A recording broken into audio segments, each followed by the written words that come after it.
వి gold trusted gold buyers మీరు తాకట్టు పెట్టిన బంగారాన్ని విడిపించి ఈ రోజు ఉన్న మార్కెట్ ధరకు కొనబడును. నమస్కారం, వెల్కమ్ టు ఐ డ్రీమ్ ధర్మ మార్గం విత్ విజిత కార్యక్రమానికి స్వాగతం. ప్రస్తుతం మనతో పాటు ఉన్నారు ప్రముఖ జ్యోతిష పండితులు సుభాష్ శర్మ గారు. ఇప్పుడు వారితో మాట్లాడదాం. నమస్కారం గురుగారు. గురుగారు, మాఘమాసంలో వచ్చే ఈ మాఘ పౌర్ణిమ ప్లస్ ఆశ్లేష నక్షత్రం రెండూ కలిసి రావడం ఈసారి విశేషం అని చెప్పి విన్నాను. ఏంటి ఆ విశేషము? అసలు అంటే ఆశ్లేష నక్షత్రానికి సంబంధించిన వాళ్ళు ఏదైనా విధి విధానాలు ఆచరించాల్సి ఉంటుందా ఆ రోజు? తెలియజేయండి. తప్పకుండా తెలియజేస్తాను. ముందుగా ప్రేక్షకులందరికీ శ్రీమాత్రే నమః, శ్రీ గురుభ్యో నమః. ఓం జ్ఞాని నామ్నపి చేతాంసి దేవి భగవతి హిసా బలాయ కృష్ణమోహాయ మహామాయ ప్రయశ్చతి. మాఘమాసము అంటేనే చాలా ప్రత్యేకమైనటువంటి మాసము. ఈ మాసానికి ఇంత ప్రత్యేకత ఎందుకంటే శుభాన్ని సంతరించుకున్నటువంటి మాసము. మాఘమాసము నుండే మనకు అన్ని శుభకార్యాలు ప్రారంభమవుతాయి. ఎందుకంటే జనవరి నెల ప్రారంభమైందంటే అదంతా కూడా శూన్యమాసం, అంటే పౌష్యమాసము. ఇంట్లో ఎలాంటి శుభకార్యాలు కూడా చెయ్యరు. ఎప్పుడైతే పౌష్యమాసం అయిపోయి మాఘమాసంలోకి అడుగు పెడతామో ఆ రోజు నుంచి అన్ని శుభకార్యాలు, వసంత పంచమి నుంచి మొదలుకుంటే ఇక ఆ నెల నుంచి అన్ని శుభ కార్యక్రమాలు, శుభమాసము, పెళ్ళిళ్ళకు పెట్టినటువంటిది పేరు ఈ మాఘమాసము. మాఘ పౌర్ణిమ కూడా చాలా ప్రత్యేకమైనది. ఎందుకంటే ఈ మాఘమాసంలోనే మనకు వసంత పంచమి వస్తుంది, అలాగే స్కంద షష్ఠి వస్తుంది, రథసప్తమి వస్తుంది. అంటే వసంత పంచమి సరస్వతీదేవి పుట్టినరోజు, స్కంద షష్ఠి స్కందుడి యొక్క పుట్టినరోజు, రథసప్తమి సూర్య భగవానుడి పుట్టినరోజు, భీష్మ ఏకాదశి అంటే భీష్ముడు అంపశయ్యపై తన దేహాన్ని చాలించినటువంటి రోజు, అలాగే మాఘ పౌర్ణిమ, సంకష్టహర చతుర్థి. ఇవన్నీ కూడా ఈ మాఘమాసంలో వచ్చే పుణ్యమైనటువంటి రోజులు. ప్రతి మనిషి జీవితంలో ఐహిక భోగ సుఖాలను వదులుకొని పుణ్యాన్ని సంపాదించుకోవడానికి, అలాగే మనకున్నటువంటి పాపాలన్నింటినీ తొలగించుకోవడానికి ఈ మాసం పెట్టినటువంటిది పేరుగా మనకు చెప్తాం. ఏ రకంగా మాఘ పౌర్ణిమ యొక్క గొప్పతనం ఏంటంటే, మనకు అన్ని పౌర్ణిమలోకెల్లా 3 పౌర్ణిమలు చాలా ప్రత్యేకమైనటువంటిది. ఒకటి వైశాఖ పౌర్ణిమ, 2 మాఘ పౌర్ణిమ, 3 కార్తీక పౌర్ణిమ. ఈ 3 పౌర్ణిమలు చాలా ప్రత్యేకమైనటువంటివి అని మనకు శాస్త్రం అందజేసింది. అందులోనూ మాఘ పౌర్ణిమ యొక్క విశిష్టత ఏంటంటే, ఈ మాఘ పౌర్ణిమకు అధిష్టాన దేవత ఎవరు అంటే లలితా పరమేశ్వరి అమ్మవారు. ఆ లలితా పరమేశ్వరి అమ్మవారి యొక్క అనుగ్రహంతో ఆ రోజున ఆశ్లేష నక్షత్రం రావడం జరిగింది. అయితే స్పెషల్లీ ఏంటంటే, ఆశ్లేష నక్షత్రంలో పుట్టినటువంటి జాతకులు జీవితంలో వృద్ధిలోకి రాలేకపోతారు. అంటే వాళ్ళకు మానసికంగా కానీ, శారీరకంగా కానీ, వైవాహిక పరంగా కానీ, ఆర్థిక పరంగా కానీ ఎన్నో ఇబ్బందులు ఎదుర్కొనేటటువంటి స్థితిలో ఉంటూ ఉంటారు ఎవరు ఆశ్లేష నక్షత్రంలో జన్మించినటువంటి వారు. కాబట్టి పౌర్ణిమ రోజున ఆశ్లేష నక్షత్రం వచ్చింది కాబట్టి ఎస్పెషల్లీ ఆ నక్షత్రంలో పుట్టినటువంటి వారు వాళ్ళకు శాస్త్రం నందు, జ్యోతిష్యం నందు ఏం చేసుకుంటే మనం దీని నుంచి బయటపడగలుగుతామంటే, పౌర్ణమి రోజున ఆశ్లేష నక్షత్రం వస్తే గనక అది చాలా శుభయోగము. ఆశ్లేష నక్షత్రంలో పుట్టిన జాతకులు ప్రతి ఒక్కరూ కూడా ఆ సమయంలో ఆశ్లేష బలి ప్రధానాన్ని చేసుకుంటే గనక వాళ్ళకున్నటువంటి ఇబ్బందులన్నీ తొలగిపోతాయని జ్యోతిష శాస్త్రంలో చెప్పడం జరిగింది. ఇది ఎక్కువగా ఎక్కడ చేస్తారు అంటే, కుక్కి సుబ్రహ్మణ్య స్వామి క్షేత్రంలో ఇలాంటి క్రతువులు ఎక్కువగా చేస్తూ ఉంటారు. ఆ క్షేత్రం యొక్క మహిమ కూడా చాలా వైశిష్టమైనటువంటిది. సాక్షాత్తు సుబ్రహ్మణ్య స్వామి కొలువై ఉన్నటువంటి క్షేత్రము కుక్కి సుబ్రహ్మణ్య స్వామి సర్పాకారంలో ఉంటూ ఉంటాడు. కాబట్టి చాలామంది అక్కడికి వెళ్ళి చేసుకుంటూ ఉంటారు. కాకపోతే ఏంటంటే, ఎస్పెషల్లీ ఈ యొక్క ఆశ్లేష నక్షత్రం పౌర్ణమి రోజున వచ్చింది కాబట్టి ఇది మన హైదరాబాద్ పట్టణంలో సైనిక్పూర్లో కూడా ఇది సామూహికంగా నిర్వహిస్తూ ఉన్నారు. కాబట్టి ఈ యొక్క ఆశ్లేష నక్షత్రంలో జన్మించిన ప్రతి ఒక్కరూ కూడా ఈ యొక్క ఆశ్లేష బలి ప్రధానాన్ని చేసుకుంటే వాళ్ళ జీవితంలో ఉన్నటువంటి ఇబ్బందులన్నీ కూడా తొలగిపోయి వాళ్ళు ఉన్నతమైనటువంటి అభివృద్ధిలోకి రావడానికి ఇది ఉపయోగపడేటటువంటి మాఘ పౌర్ణిమ అని చెప్పడం జరిగింది.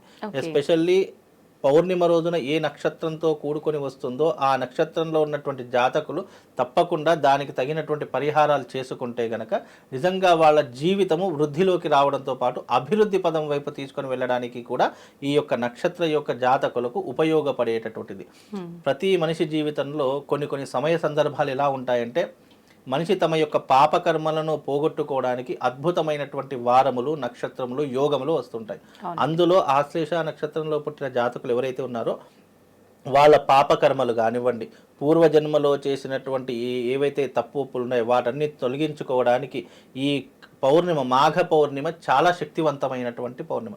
ఆ సమయంలో గనక ఆశ్లేష బలి ప్రధానాన్ని చేసుకుంటే నిజంగా వాళ్ళ జీవితం వృద్ధిలోకి వెళ్ళడంతో పాటు వాళ్ళకు ఉన్నటువంటి ఆర్థిక పరంగా కానీ సాంసారిక పరమైనటువంటి ఇబ్బందులు కానివ్వండి, లేదా జీవితంలో విద్య, ఉద్యోగం, ఆరోగ్యం ఇలా ఎలాంటి దానికైనా సరే వాళ్ళ జీవితానికి ఉపయోగపడేలా ఉండేటటువంటిది ఈ ఆశ్లేష నక్షత్రం. అది పౌర్ణమితో కూడుకొని వస్తుంది కాబట్టి చాలా విశేషమైనటువంటిది అని అర్థము. అందుకే ఈ యొక్క ఆశ్లేష నక్షత్రంలో జన్మించిన జాతకులు పౌర్ణమి రోజున రండి, తప్పకుండా ఆశ్లేష బలి ప్రధానాన్ని చేసుకుంటే వాళ్ళకు శుభము, లాభంతో పాటు అదృష్ట యోగం కూడా కలుగుతుందండి. గురుగారు, ఇప్పటి వరకు అయితే మనం ఆశ్లేష నక్షత్రంలో పుట్టిన వారు ఎటువంటి పూజ చేసుకుంటుందని చెప్పుకున్నాం. అసలు ముందుగా ఈ నక్షత్రంలో పుట్టిన వారి స్వభావం ఏ రకంగా ఉంటుందో తెలుసుకుంటే బాగుంటుంది అనిపించింది, కానీ అప్పుడు అడగలేదు. ఇప్పుడు చెప్పండి గురుగారు. నిజంగా అంటే మనకు సమస్త జీవరాశుల్లో ఏ జీవి పుట్టినా 27 నక్షత్రాల్లోనే పుడతాడు, 12 రాసుల్లోనే పుడతారు. వాళ్ళ యొక్క జీవితం ఏదైనా ఆధారపడి ఉంది అంటే 27 నక్షత్రాల మీద, 12 రాసుల మీద ఆధారపడి ఉంటుంది. వాళ్ళ యొక్క ప్లానెటరీ పొజిషన్ ప్రకారం వాళ్ళ యొక్క స్వభావం ఏంటి, వాళ్ళ యొక్క గుణగణాలు ఏంటి, ఈ వ్యక్తి ఈ నక్షత్రంలో పుట్టాడు కాబట్టి ఎలాంటి ప్రయోజనకారకాలు పొందగలుగుతాడనేటటువంటిది నక్షత్ర చింతామణి జాతకంలో మనకు చాలా స్పష్టంగా చెప్పడం జరిగింది. అయితే ఆశ్లేష నక్షత్రంలో పుట్టినటువంటి జాతకులు ఎవరైతే ఉన్నారో చాలా తెలివి పరులు, చాలా చాకచక్యం కలిగినటువంటి వారు, చాలా నేర్పరి కలిగినటువంటి వారు, చాలా అంటే రూపంలో కూడా చాలా అందంగా ఉండడంలో ఆశ్లేష నక్షత్రం వాళ్ళు ఫస్ట్ ఉంటారు. ఓకే, రూపంలో కానీ, గుణంలో కానీ, చేసేటటువంటి వ్యవహార శైలిలో కానీ చాలా ముక్కుసూటిగా ఉండేటటువంటి వారు ఆశ్లేష నక్షత్ర జాతకులు. వీళ్లకు ఏంటి అంటే పట్టుబట్టినటువంటి విక్రమార్కుల్లా పనిచేస్తుంటారు. అంటే ఏదైనా పని అనుకున్నారు అంటే అది సాధించేంత వరకు వదిలిపెట్టరు. చాలా ధైర్యవంతులు అని చెప్పుకోవచ్చు. విశేషంగా ఆశ్లేష నక్షత్రంలో పుట్టినటువంటి జాతకులు ఎవరైతే ఉన్నారో వాళ్ళందరూ కూడా సంపాదన విషయంలో కానీ, ఆర్థిక పరమైనటువంటి విషయంలో కానీ చాలా నిక్కచ్చిగా ఉండేటటువంటి తత్వం కలిగినటువంటి వారు. ఇంకోటి ఏంటంటే ఆశ్లేష నక్షత్రంలో పుట్టిన జాతకులకు మోస్ట్గా ఎక్కువగా ప్రేమ వివాహాలే ఎక్కువగా జరుగుతాయి. పెద్దలు కుదిరించే వివాహాల కంటే ప్రేమ వివాహాలే ఎక్కువగా జరుగుతాయి. అంటే ఇష్టపడి పెళ్లి చేసుకునేటటువంటి జాతకులు ఎవరైనా ఉన్నారు అంటే అది ఆశ్లేష నక్షత్ర జాతకులు. ఆడవారిలో మగవారిలో ఈ లక్షణాలన్నీ సేమ్ ఉంటాయా ఈ నక్షత్రం? యాజ్ ఇట్ ఈస్ గా అంటే ఆడవారిలో కొన్ని తక్కువగా ఉంటాయి, మగవారిలో ఎక్కువగా ఉంటూ ఉంటాయి. ఇక్కడ స్త్రీ పురుష భేదం వచ్చేసరికి మళ్ళీ స్త్రీ యొక్క తత్వాలు వేరే రకంగా ఉంటాయి. అదే స్త్రీకి అనుకోండి కోపం, ఆవేశం ఎక్కువగా ఉంటుంది. ఎప్పుడు కూడా చీటికి మాటికి కసురుకుంటూ ఉంటూ ఉంటారు. అలాగే ఎప్పుడు కూడా అరవడము, లేదు అంటే ఏదైనా ఒక పని చేసేటప్పుడు అందులో ఇబ్బందులు ఎదుర్కోవడము, పనులన్నీ మధ్యలోనే ఆగిపోవడము. మోస్ట్ ఆఫ్ ది ఏంటంటే ఎవరిదైనా ఆశ్లేష నక్షత్రం స్త్రీది ఉందనుకోండి, దాంపత్యం విడిపోవడం కానీ, లేదంటే గొడవలు విపరీతం, అంటే ఈగోస్ ఎక్కువగా ఉంటాయి.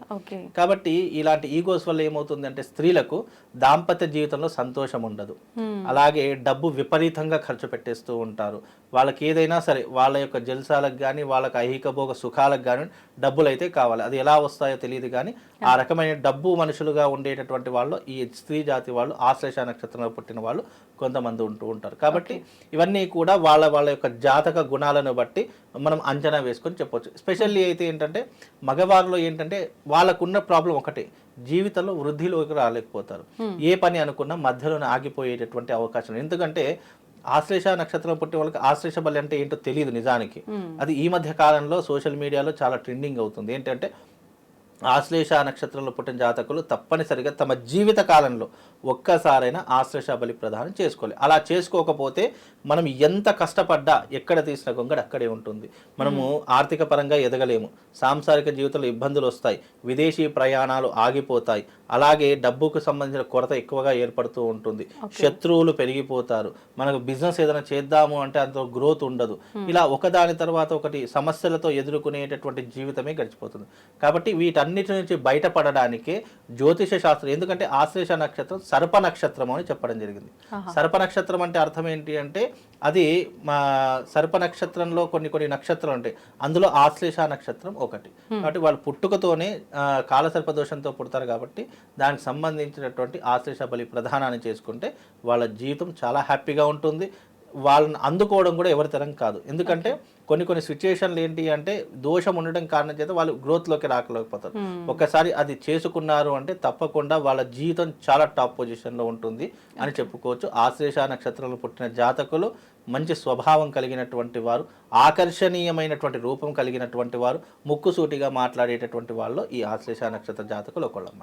ఇప్పుడు ప్రత్యేకించి అంటే ఈ నక్షత్రం వాళ్ళు ఏదైనా భగవంతుని ఆరాధించాలి అని అంటే ఏ దైవాన్ని ఆరాధించవచ్చు అంటారు? వీళ్ళు ఆరాధన చేసుకోవాలంటే శివారాధన వీళ్ళకు చాలా ప్రత్యేకమైనటువంటి ఆరాధన. తప్పకుండా ఈ యొక్క జాతకులు ఎవ్రీడే శివారాధన చేసుకోవాలి. అలాగే శివారాధన చేసుకునే సమయంలో వీళ్ళు శివుడికి దండం పెట్టుకొని ఏ పని చేసినా కూడా అందులో విజయాన్ని పొందుతారు. తప్పకుండా పరమశివుడి యొక్క అనుగ్రహం వీళ్ళకు పరిపూర్ణంగా కలుగుతుందమ్మా. సంతోషం గురుగారు, చాలా మంచి విషయాలు తెలియజేశారు. ధన్యవాదాలు. శ్రీమాత్.